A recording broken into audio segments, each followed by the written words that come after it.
Vamos abrir as nossas Bíblias no livro de Atos dos Apóstolos, capítulo 2, a partir do versículo 29. Irmãos, seja-me lícito dizer-vos livremente que o patriarca Davi morreu e foi sepultado, e entre nós está até hoje a sua sepultura. Mas ele era profeta e sabia que Deus lhe havia prometido com juramento que o fruto dos seus lombos, segundo a sua carne, levantaria o Cristo para o assentar sobre o seu trono. Nesta previsão disse da ressurreição de Cristo que a sua alma não foi deixada na morte, nem a sua carne viu a corrupção. Deus ressuscitou a este Jesus, do que todos nós somos testemunhas, de sorte que, exaltado pela destra de Deus e tendo recebido do Pai a promessa do Espírito Santo, derramou isto que vós agora vedes e ouvis. Pois Davi não subiu aos céus, mas ele próprio disse o Senhor ao meu Senhor, assenta-te à minha direita, até que ponha os teus inimigos por estrado dos teus pés. Portanto, saiba com certeza toda a casa de Israel, que a esse Jesus, a quem vós crucificastes, Deus o fez Senhor e Cristo. Ouvindo eles isto, compungiram-lhes os seus corações, e perguntaram a Pedro e aos demais apóstolos: que faremos, irmãos? Disse-lhe Pedro: arrependei-vos e cada um seja batizado em nome de Jesus Cristo. Pai, nós te louvamos pela tua palavra, Senhor. Nós estamos aqui para anunciá-la. Eu te peço que o Senhor nos use nesta noite, Senhor, para a glória do teu nome. Santo é o Senhor. Nós nos colocamos na tua total dependência, Senhor. Eu te peço também que o Senhor impeça que qualquer obra inimiga que venha, que possa querer atrapalhar, o Senhor, desde já, Senhor, repreenda em nome de Jesus Cristo, para a honra e glória do teu nome. Amém. Graças a Deus. Irmãos, se nós olharmos em nossos dias, é difícil dizer que alguém nunca ouviu falar de Jesus Cristo, principalmente aqui no Brasil. Vamos trazer para a nossa realidade, que nunca ouviu falar de Jesus Cristo. Se nós sairmos para as ruas e perguntar para uma pessoa: você já ouviu falar de Jesus Cristo? Dificilmente nós vamos encontrar alguém que diga: não, eu nunca ouvi falar de Jesus Cristo. Porque a televisão está mostrando isso todos os dias. As revistas todos os dias mostram isso. Os jornais falam isso. Há de considerar que algumas fontes são sinceras, explica com clareza, tem boa intenção. Outras, por sua vez, são irônicas. E outras ainda são daquele tipo de: vamos tirar sarro nisso, vamos desfazer, ou vamos menosprezar os acontecimentos que envolvem a morte, o sacrifício, morte, ressurreição e ascensão de Jesus Cristo.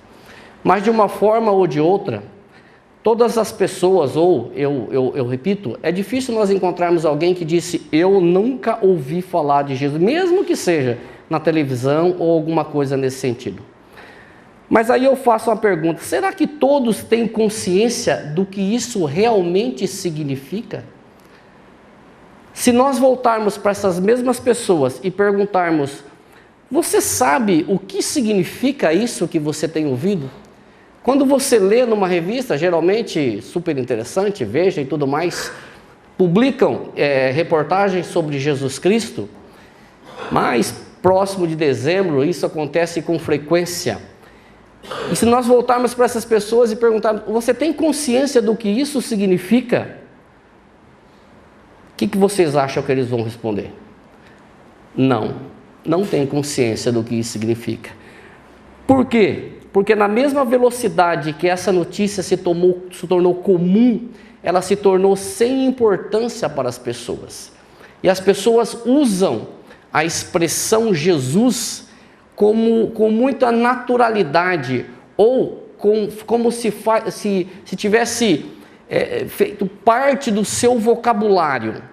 Eu me recordo o que tem me chocado, mas O que me chocou há um tempo foi justamente uma mulher que ela foi convidada para fazer posar por uma revista masculina, e aí ela foi entrevistada e ela disse o seguinte: as fotos ficaram maravilhosas, graças a Deus.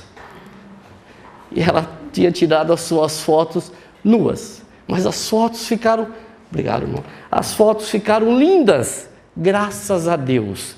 Então você percebe que o em nome de Jesus também surge como um complemento a qualquer coisa. Eu vou fazer em nome de Jesus. Eu vou fazer aquilo em nome de Jesus. Nós acompanhamos até recentemente na televisão as pessoas orando e agradecendo a Deus porque tiveram êxito num roubo.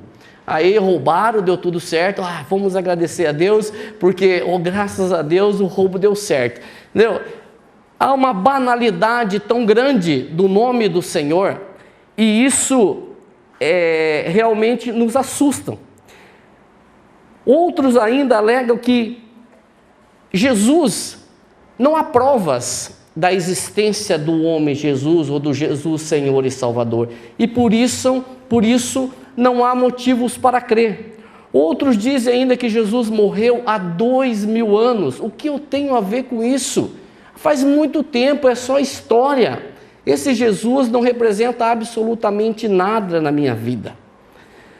Há e isso nós percebemos com o passar do tempo, até os cursos que são dados nas empresas, eles focam isso, uma autossuficiência, uma autoconfiança e uma autoindependência do homem. Você tem, você pode, você consegue. Então há uma busca, e quando você se coloca de forma diferente a isso, dizendo, não, o meu Senhor é que pode. Não, você está fora. A gente tem feito cursos e dizendo assim, você é possível, você consegue, vai que você consegue. Uma busca de tornar o homem autossuficiente e autodependente. E quando ele se coloca nessa posição, para que serve o Senhor? Para que eu preciso de Jesus Cristo na minha vida, se eu posso as coisas, se eu tenho as coisas, se eu consigo as coisas? E isso nós temos visto isso com muita naturalidade. Você conversa com as pessoas, e até pessoas que professam o nome do Senhor, que diz, eu creio no nome do Senhor, mas eu preciso fazer alguma coisa. Eu preciso fazer aquilo ali, ou eu preciso fazer aquilo lá, porque se eu não fizer a minha parte, o Senhor não fará a parte dele. Como se a minha parte pudesse fazer alguma diferença na parte do Senhor. O Marco falou aqui, nós cantamos que nós somos salvos pela graça, mediante a fé. E o Senhor já disse isso, porque em 1 Coríntios 2,14 diz assim: o homem natural não aceita as coisas do Espírito de Deus, porque eles são loucura, e não pode entendê-las, porque elas se discernem espiritualmente. O homem natural não aceita as coisas de Deus, porque lhes são loucura. Quantas vezes nós fomos, ou sei quem teve essa experiência, de anunciar, de pregar a palavra, e as pessoas nos colocar assim, contestar justamente nessa altura. Você está louco? Isso aí é loucura. Isso aí é bobeira. Rapaz, você crê nisso daí? Eu e o Marco já fomos entregar DVDs, evangelizar de sábado à tarde, e não foram poucas as vezes que você vai evangelizar, entregar um DVD, e a pessoa olha para você e diz assim, eu não quero isso daí. Eu não quero isso daí para a minha vida. Rapaz, mas isso daqui é uma missão. Eu não quero. Entendeu? A pessoa olha para você e diz, eu não quero. Tá bom, por que não quer? Porque o homem natural, ele não entende as coisas do Espírito. Para ele é loucura. Ele ouve, porém ele não entende, porque estas coisas são discernidas de forma diferente, espiritualmente. E o Senhor já havia dito isso lá no passado. O próprio Senhor disse lá em Mateus 15:8, que diz assim, este povo, ele me louva de lábios, mas o seu coração está longe de mim. Esse povo, ele sai daqui, só da boca, mas o coração desse povo, ele não me quer. E se nós voltarmos um pouquinho, não está aqui, mas se nós formos lá, me lembrei agora de Jeremias 17:9, a Bíblia diz que o coração do homem é enganoso demais, é perverso. Quem pode conhecer o coração do homem? E se nós formos um pouquinho mais para Salmo 139, a Bíblia diz que o Senhor esquadrinha o nosso coração. O Senhor sabe das nossas coisas, Ele sabe o que você vai falar, Ele sabe o que você pensa. A Bíblia diz que Ele conhece o nosso sentar e o nosso levantar, Ele conhece os nossos caminhos, conhece os nossos pensamentos, e lá dá algumas opções que você pode fazer o que você quiser, que a gente não consegue se esconder da presença do Senhor. O homem não consegue se esconder da presença do Senhor. Mesmo que ele faça um buraco e pule, ele não se esconde da presença do Senhor. Se ele vai no mais profundo abismo, no fundo do mar, ele não se esconde da presença do Senhor. E nós temos visto, e muitas vezes isso acontece, que até cumpre um certo compromisso, um ritual, uma tradição, mas é muito superficial, é muito raso, é muito rasteiro, sem profundidade, é algo assim muito, como alguém diz, profundo que nem um pires, extenso que nem um mar, profundo que nem um pires, ou seja, muito rasinho, muito fraquinho. Nós já falamos aqui, e eu vou repetir, que o homem, ele não é salvo pelas suas próprias forças. Nós temos falado isso, que o homem, não é nós que temos falado isso, é a Bíblia que diz isso, que o homem, ele não é salvo pelas suas próprias forças, mas ele depende do Senhor. Efésios 2, não precisa abrir, Efésios 2 de 1 a 10, é um texto longo, eu não vou ler, mas Efésios 2 de 1 a 10, ele descortina isso para nós. Se você tiver oportunidade, depois de chegar na sua casa, abre lá em Efésios capítulo 2, lê de 1 a 10, ali o Senhor descortina tudo isso que eu estou falando. Ele diz o seguinte, ali ele mostra qual é o papel do homem e qual é o papel de Deus. Qual é o lugar do homem e qual é o lugar de Deus. Mostra que o homem, ele anda no curso deste mundo. O homem gosta dessas coisas. Vou falar para vocês, eu usei essa frase, alguém me entendeu errado uma outra vez. O pecado é gostoso. O homem gosta do pecado.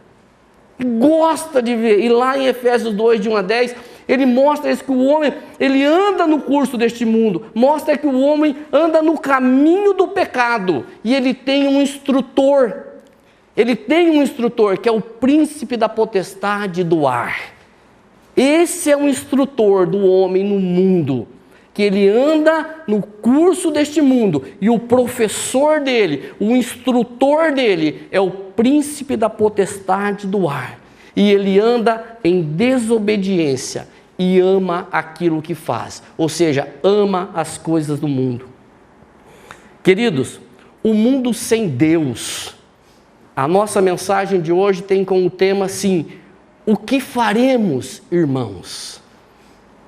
O que nós vamos fazer? Eu vou dizer para vocês o seguinte: um mundo sem Deus é um mundo de super-heróis.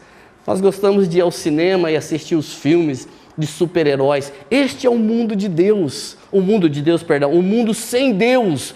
O mundo aí fora é um mundo de super-heróis, onde o homem é o personagem principal.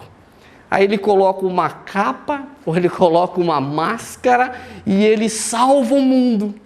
Ele salva a humanidade. Mas como? Nunca dependente de nada. Muito pelo contrário, sempre autossuficiente, com os seus poderes, com a sua mágica, com a sua força, ele salva o mundo. O pastor Glênio sempre usava essa expressão, pelos poderes de Grayskull. Quem não assistia He-Man na passagem, da minha época o He-Man, pelos poderes de Grayskull, pelos poderes, vocês assistiam também, né? O super-herói que não precisa se colocar na autoridade de ninguém, muito pelo contrário, ele é autossuficiente, ele tem a sua força, e através da força do seu braço, do seu muque, ele consegue salvar a humanidade. Esse é o que tenta nos impor. Você pode, você consegue. E quando você assume essa personalidade de que você é poderoso, para que Deus? Aonde está Jesus Cristo nisso daí? Não está, não precisa, porque ele não tem espaço para isso. Eu quero dizer que isso é o homem natural. Quando aqueles homens olharam para Pedro e disseram o seguinte: o que faremos, irmãos? Lembrem-se que muitos dos que ali estavam também tinham estado presentes no julgamento e crucificação de Jesus. Muitos daqueles que estavam ali dizendo: o que faremos, irmãos? Eles estavam no julgamento e na crucificação de Jesus. Sabe por quê? Abra aí a sua Bíblia em Atos, no capítulo 2, versículos 23. Pedro acusa-os abertamente. Atos 2, 23. Um pouquinho antes disso aí. Diz assim: sendo este Jesus entregue pelo determinado desígnio e presciência de Deus, vós o mataste, crucificando-o por mãos de iníquos. Pedro fala para eles, aqueles que estavam ali: este Jesus, entregue pelo determinado desígnio e presciência de Deus, vós o mataste por mãos de iníquos. Muitos do que ali estavam no momento da pregação de Pedro tinham estado no julgamento de Jesus. E talvez muitos daqueles ali gritaram: fora, fora, crucifica-o, crucifica-o, caia sobre nós e os nossos filhos o sangue dele, crucifica-o, fora. Muitos dos que estavam ali, talvez estivesse lá, gritando com aquela multidão: crucifica-o, crucifica-o, porque naquele momento não queriam Jesus Cristo como seu Senhor e Salvador, eram autossuficientes. Não quero esse como rei, solte Barrabás, aquele ladrão, homicida, não sei o que mais o que, é aquele lá que nós preferimos. Eu prefiro Barrabás do que este Jesus que se diz Senhor e Salvador da minha vida. Aí eu pergunto para vocês, meus queridos, quantas vezes nós ou os nossos não estão preferindo Barrabás a Jesus Cristo? Você anuncia a palavra, você fala, a pessoa diz: eu não quero. Ou então é aquela desculpa politicamente correta: vou aguardar um pouquinho, né? Mais tarde. Deus é amor, não tem problema nenhum. A minha mãe vai na igreja, rapaz. Então, não... Hã? Eu já tenho a minha religião. Você vai para o inferno com ela, com tudo, com a sua religião e tudo. Queridos, muitos dos que ali estavam já tinham ouvido o próprio Jesus pregar. No templo, nos montes, Jesus era pregador de monte. Nas sinagogas, nas praças, aonde ele ia tinha uma multidão, e com certeza muitos dos que ali estavam já tinham ouvido Jesus falar, pregar, anunciar, chamar. Por isso que Pedro não tem receio em confrontar o pecado e repreender aquele povo, aquela multidão. Até aquele momento, irmãos, eles não quiseram Jesus como Senhor da vida deles. Até aquele momento, eles andaram pelas suas próprias pernas, pelas suas próprias, os seus próprios conceitos. Mas a hora que eles ouviram essa frase aí, de Atos 2,36, a minha Bíblia diz assim: esteja absolutamente certa, pois toda a casa de Israel, de que este Jesus que vós crucificastes, Deus o fez Senhor e Cristo. Pedro, ele enfatiza o senhorio do Senhor Jesus Cristo. Se você olhar um pouquinho mais para frente, em Atos 5,31, ele vai enfatizar justamente isso. Um pouquinho para frente, Atos 5,31, ele diz assim: Deus, com a sua destra, o elevou a príncipe e salvador, para dar a Israel o arrependimento e remissão de pecados. Deus o elevou a quem? A Cristo, a príncipe e salvador, para dar a Israel o arrependimento. Quando eu coloco Israel aqui, coloca você, Flávio, João, Pedro, Maria, Salvador, para Ele poder nos perdoar, nos salvar, nos levar para a vida eterna com Ele. Neste momento, o Espírito tirou o quê? Tirou o véu do coração daqueles homens. Irmãos, se não fosse a ação do Espírito Santo, eles estariam sem conhecimento, não tinha tido a revelação, como aconteceu comigo e aconteceu com você. Você que crê, você que ainda não crê, eu digo para você, é momento de crer, não porque eu estou falando, mas é porque o Espírito Santo trabalha no coração do homem. O Espírito Santo abriu a mente, elucidou tudo o que aquelas pessoas precisavam ouvir, arrancou o véu do coração daqueles homens que ali estavam, e eles gritaram. Tem uma versão que diz que eles gritaram, eles clamaram, dizendo: o que faremos, irmãos? Eles sentiram que é o seguinte: estamos perdidos. O Espírito Santo compungiu-lhes o coração, e eles: o que nós vamos fazer? Não tem mais nada para nós. O que nós vamos fazer, irmãos? E Pedro dá aquela resposta que alivia, que dá sossego, que traz paz: arrependei-vos.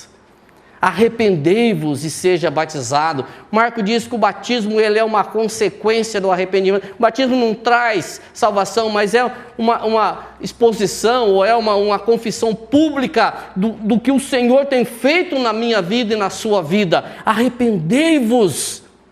Esta é a chave. Sem arrependimento não há remissão de pecados. Arrependei-vos e seja batizado. Foi o grito deles. O que nós vamos fazer, irmãos? Se hoje você está na situação e diga: o que eu preciso fazer? Arrependei-vos. Se prostra diante do Senhor. Eu não sei como é que isso funciona, mas o Senhor sabe como é que funciona.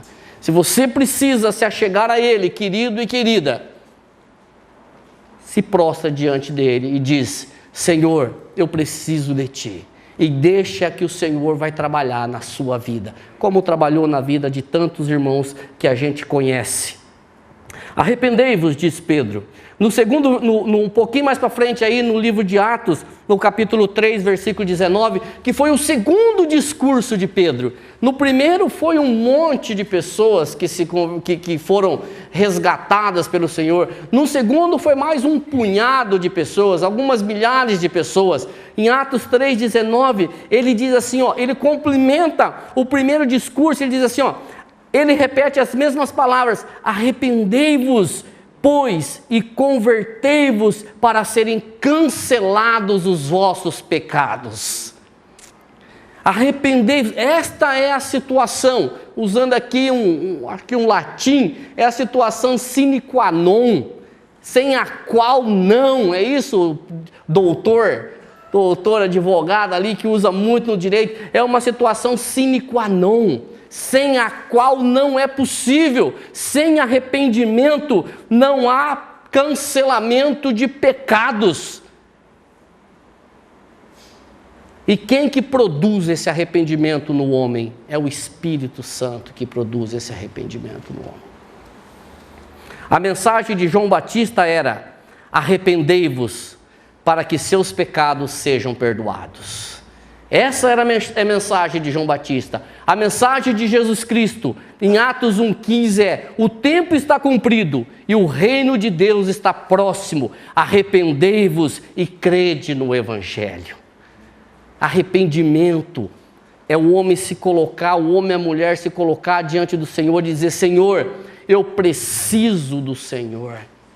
eu não consigo, eu não quero viver mais essa vida mundana, essa vida longe do Senhor, essa vida de autossuficiência, de independência do Senhor, essa vida onde eu acho que eu consigo fazer as coisas. Senhor, eu preciso que o Senhor controle a minha vida, que o Senhor direcione os meus negócios, o Senhor direcione a minha empresa, o Senhor direcione os meus estudos, o Senhor direcione o meu casamento, o Senhor direcione a educação dos meus filhos, o Senhor me dê capacidade para estar diante do Senhor.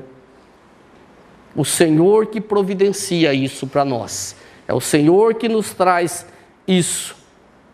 A Bíblia nos fala uma história maravilhosa de 2 missionários, que eles tinham uma jovem que ela tinha um espírito que adivinhava tudo. A menina adivinhava tudo. E esses 2 missionários oraram e expulsaram o demônio dessa menina. Era um demônio adivinhador, a Bíblia diz, adivinhava tudo. Só que os donos dessa menina, os senhores dela, ganhavam muito dinheiro com aquilo. E a hora que eles perceberam que o lucro tinha ido embora, que a fonte do dinheiro do lucro tinha ido embora, perdemos a nossa fonte. Pegaram esses 2 missionários, rasgaram as vestes deles, deram uma surra neles e jogaram eles na prisão, ainda amarraram os pés dele no tronco, deixaram lá na prisão. Mas como crente, cristão, filho de Deus, olha para cima e não olha para as situações, para as circunstâncias, a Bíblia diz que lá pela meia-noite eles estavam cantando. Tinha levado uma surra, estava sem roupa e estava cantando. E brincadeira, né? Estava cantando os irmãos lá na prisão. E os colegas de prisão ali, os companheiros, estavam tudo ouvindo, estavam cantando. E de repente a Bíblia diz que um vento, aí diz, irmão, um vento. A Bíblia diz que um vento, Se a Bíblia diz que um vento, então foi um vento. A Bíblia diz que um vento abriu a cela, abriu a penitenciária, abriu os cadeados, rompeu todos os grilhões que estavam ali, abriu o negócio que se amarrava os pés dos missionários lá no tronco, abriu tudo. E eles estavam livres. E o carcereiro, que era o responsável pelos presos, ele sabia que se aqueles presos se eles fugissem, ele seria morto, porque era a responsabilidade dele. E a Bíblia diz que ele pega uma espada e ele tenta tirar a sua própria vida. Isso está em Atos 16. Ele tenta tirar a sua própria vida. E ali no 16:31, ele ficou assustado. E aí o missionário chamado Paulo diz assim, eram Paulo e Silas o nome dos 2 missionários. Paulo diz assim, não tenha medo, nós não fugimos não, nós estamos aqui todos. E esse carcereiro, ele faz uma pergunta maravilhosa, ele diz assim, o que eu devo fazer para ser salvo? O que eu devo fazer para ser salvo? Paulo dá a resposta assim, crê no Senhor Jesus Cristo e será salvo tu e a tua casa. Crê no Senhor Jesus Cristo. E a Bíblia relata toda a história que ele levou os missionários para casa, curou todas as feridas, passou óleo ali nos vergões das varadas e tudo mais, e nós não sabemos o que aconteceu com a vida desse carcereiro, mas com certeza ele seguiu o conselho de Paulo, crê no Senhor Jesus Cristo. Talvez você esteja fazendo essa pergunta, o que eu devo fazer? Crê no Senhor Jesus Cristo, se lança diante do Senhor Jesus Cristo e você será salvo, se você crê. Por quê? Porque, irmãos, nunca foi da vontade de Deus que o ímpio morresse sem conhecer. Abra sua Bíblia ali em Ezequiel, lá em Ezequiel no capítulo 18, versículo 23. Tenho eu prazer na morte do ímpio? Diz o Senhor. Não desejo antes que se converta dos seus caminhos e viva? O Senhor não tem prazer na morte do ímpio, muito pelo contrário, ele diz, não desejo antes que converta dos seus caminhos e viva? Aí eu pergunto para vocês, viver? Mas como se converter e viver? Nós não estamos vivos? O homem sem Deus, ele não está vivo espiritualmente. O homem sem Deus, ele está morto. Mas como morto? Morto nos seus delitos e pecados. Se você voltar lá para Efésios, no capítulo 2, versículo 1, você vai encontrar justamente assim, ó. Ele nos vivificou, estando vós mortos em nossos delitos e pecados. O homem sem Deus, ele está morto espiritualmente. Morto nos seus delitos e pecados. E como é que este homem morreu? Ah, mas eu estou vivo. O homem sem Deus, ele não tem essa comunhão com Deus, ele está morto. E onde foi que ele morreu? Ele morreu lá no jardim do Éden, quando Deus disse para o homem assim: olha, você vai poder comer de todas as árvores que tem aqui no jardim, mas da árvore do conhecimento do bem e do mal, dessa daqui, ô filho, essa aqui você não pode comer, porque o dia que você comer, certamente você morrerá. E o que o homem fez? Comeu justamente daquela, entendeu? Daquele fruto da árvore do conhecimento do bem e do mal. E como Deus não mente, o que aconteceu? O homem morreu espiritualmente. Houve uma separação entre Deus e o homem. Por isso que o homem sem Deus, ele está morto espiritualmente. Ele não busca Deus, ele não tem vontade de buscar Deus, ele ignora Deus. Esta é a situação do homem que vive no mundo. O apóstolo Paulo, em 1 Timóteo 2, 3 e 4, fala sobre este assunto. Por isto é bom e agradável diante de Deus, nosso Salvador, o qual deseja que todos os homens sejam salvos e venham ao conhecimento da verdade. Olha aqui, ele complementa, que todos sejam salvos e venham ao conhecimento da verdade. Conhecimento da verdade? De que verdade o apóstolo está falando? De que verdade é essa? Só existe uma verdade na Bíblia: Cristo é a verdade. Se você for lá para João 8,32, ele diz assim: conhecereis a verdade e a verdade vos libertará. Quem é a verdade? É Cristo. Cristo é a verdade, Cristo é o libertador. Deseja que é bom e agradável diante de Deus, nosso Senhor, o qual deseja que todos os homens sejam salvos e venham ao conhecimento da verdade. Isso significa universalismo da graça e não universalismo da salvação. A graça é para todos que creem, porém a salvação é para aqueles que creem, porque existe uma corrente que diz: universalismo, todo mundo vai ser salvo. Engano. Universalismo da graça e não universalismo da salvação, porque todo aquele que crer será salvo. Desde o início, Deus deseja ter esse relacionamento. Desde que o homem se afastou de Deus, Deus vem procurando o homem. E eu vou falar uma coisa que muitos de vocês conhecem, sabem, decoram e salteado, mas talvez alguém ainda não saiba, que nós aprendemos que a diferença entre evangelho e religião. Religião é o homem buscando a Deus, que nunca vai conseguir. Evangelho é Deus buscando o homem. Se você analisar desde o jardim do Éden, Deus buscando um relacionamento com o homem, e o homem sempre querendo se afastar. Abra aí 2 Pedro 3, 8, 9. Desde o início, Deus deseja ter um relacionamento com o homem. O problema é que o homem se afasta de Deus. 2 Pedro 3, 8, 9 diz assim: há todavia uma coisa, amados, que não deveis esquecer, que para com o Senhor um dia é como 1000 anos, e 1000 anos é como um dia. Não retarda o Senhor a sua promessa, ainda que alguns a tenham por tardia. Ele é longânimo para conosco, não querendo que ninguém se perca, senão que todos venham a se arrepender. A demora no cumprimento dessa promessa, irmãos, tem o objetivo de afastar o julgamento e estender a graça. Deus, ele não retarda, ele não se engana. Como é que é a frase? Deus tarda, mas não falha. Isso é bobagem. Deus não tarda e nem falha. Ele faz as coisas na hora certa, no momento certo, no tempo dele, no tempo que lhe apraz. A promessa, talvez a demora no cumprimento da promessa, nós pensamos, tem o objetivo de afastar o julgamento. Ainda Romanos 2,4, não precisa abrir, diz assim: ou desprezas a riqueza da sua bondade, tolerância e longanimidade, ignorando que a bondade de Deus é que te conduz ao arrependimento? É a bondade de Deus que te leva para o arrependimento. Deus nos ama, ainda que alguns duvidem disso. Seu amor para conosco, Ele é inegável.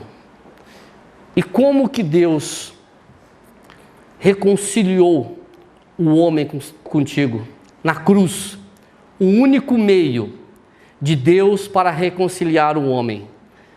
Aí pertinho, 1 Pedro 3,18, diz assim que esta morte, a morte do Filho, foi o único meio pelo qual poderíamos ser libertos do pecado.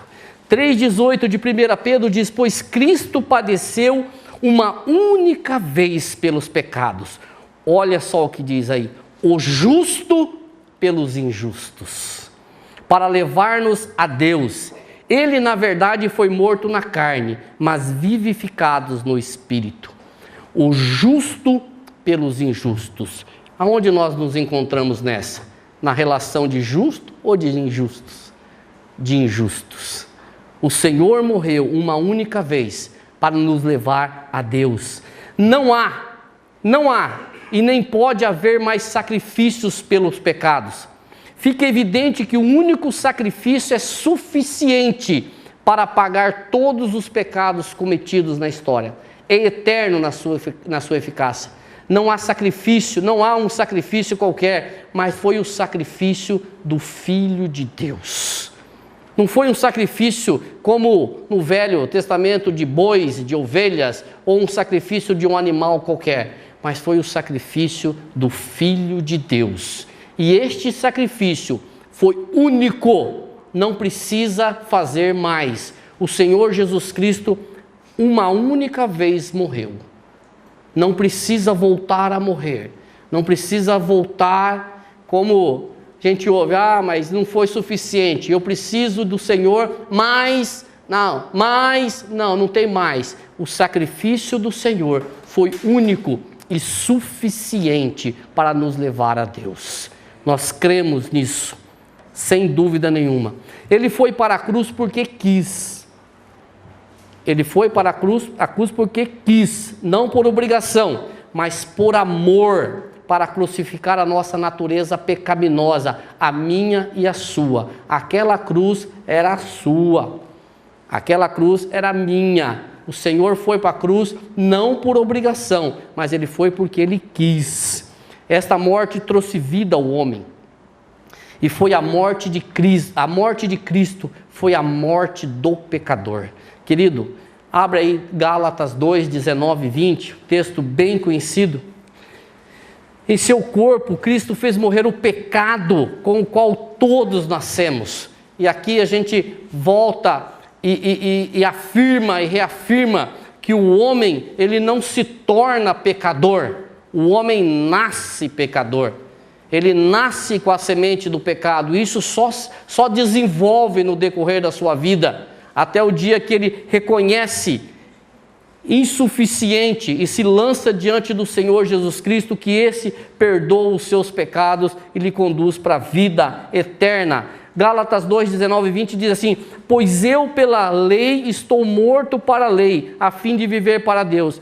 Estou crucificado com Cristo e já não vivo, mas Cristo vive em mim. A vida que agora vivo na carne, vivo-a na fé do Filho de Deus, que me amou e a si mesmo se entregou por mim. Vivo pela fé no Filho de Deus.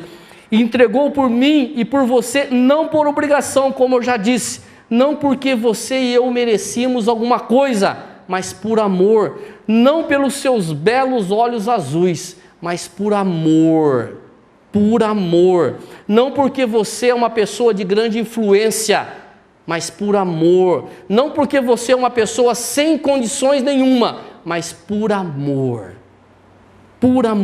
o Senhor fez isso, por amor a mim e a você.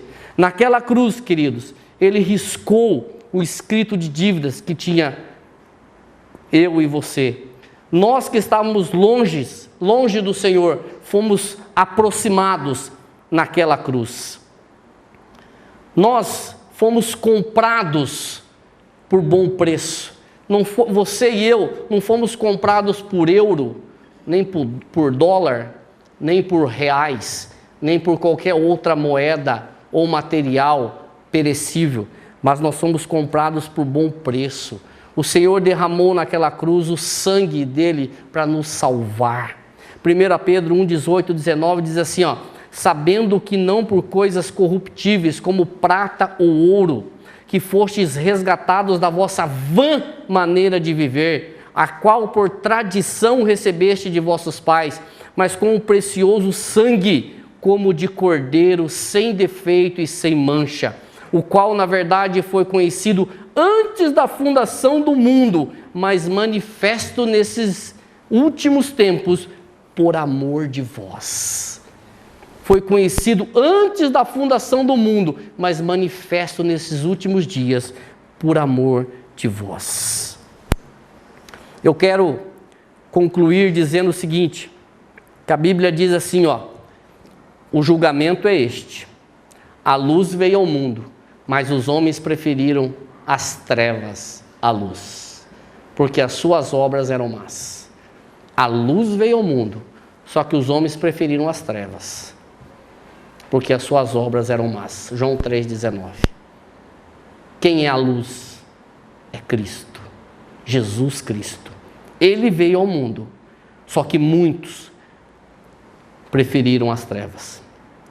E aqui eu quero ler o seguinte: muitos, tristemente, não receberam a Jesus, a luz do mundo, quando ele veio. Muitos, tristemente, não têm recebido a Jesus, o Filho de Deus, desde a sua ressurreição até os dias de hoje. Muitos, tristemente, continuarão a negá-lo até o dia da sua volta. Mas você não precisa fazer parte desses muitos, pois se receber e crer no que Jesus fez por você na cruz. Muitos não querem, muitos negaram. Ali tinha um punhado de gente quando se manifestou lá em Atos 2. Se vocês voltarem um pouquinho, vocês vão ver que até alguns diziam o seguinte: esses caras estão bêbados. Zombaram deles. Esses caras estão bêbados, eles estavam falando das grandezas do Senhor na língua daquelas pessoas que estavam vindo. Como que a gente ouve essas pessoas falarem da grandeza de Deus nas nossas línguas maternas? Tão bêbado, rapaz. Pedro diz: então não. Isso aqui, é o cumprimento da profecia de Joel. Derramarei do meu espírito sobre toda a carne. Hoje, se anuncia, a pessoa diz: você está louco, Elton. Isso é coisa da carochinha. Para com isso. Você acha que eu vou desperdiçar a minha vida para seguir a Jesus Cristo? Pois é. Você está louco, Marcos. Você está louco, Flávio. Assim nós fazemos a pergunta: ignorar a Jesus e continuar tentando fazer pelas suas próprias forças, ou se render, crer e se entregar a Ele? Se prostrar diante dEle e dizer: Senhor, eu preciso de Ti, ou continuar nos seus prazeres. Só que, como diz ali, tão certo como essa luz está brilhando aqui, um dia Ele vai voltar. Um dia o Senhor Jesus vai voltar. E é como a gente estava falando esse dia, vai abrir o livro aqui e falou assim, sei. Tá aqui, nesse dia aqui, você ouviu. Nesse dia aqui você ouviu também. Nesse dia aqui, estou fazendo uma ilustração boba aqui, mas a Bíblia diz que o homem não vai ter desculpa. Não terá desculpa. Ele tem chamado, ele tem convidado o homem ao arrependimento. Lá em Mateus 11, 28, ele diz assim: vinde a mim todos. Não vinde a uma religião, vinde a um encontro semanal, não vinde a uma sessão de descarrego, não vinde a uma sessão de benzimento, não se prostrar diante de qualquer outra coisa, mas vinde a mim todos vocês que estão cansados e sobrecarregados, e eu vos aliviarei. Vinde a mim, ao Senhor Jesus Cristo, o único mediador entre Deus e os homens, Cristo Jesus. Por favor, não coloque mais mediadores que não existem. Jesus Cristo diz, 14,6 de João, eu sou o caminho, a verdade e a vida. Ninguém vem ao Pai senão por mim. Eu sou a ponte, eu sou o mediador, eu sou aquele que vim me morrer naquela cruz para te dar vida. Você tem que crer se você quiser. Se você não quiser, Jesus está chamando aqueles que ainda não vieram para ter vida. Amém? Deus abençoe.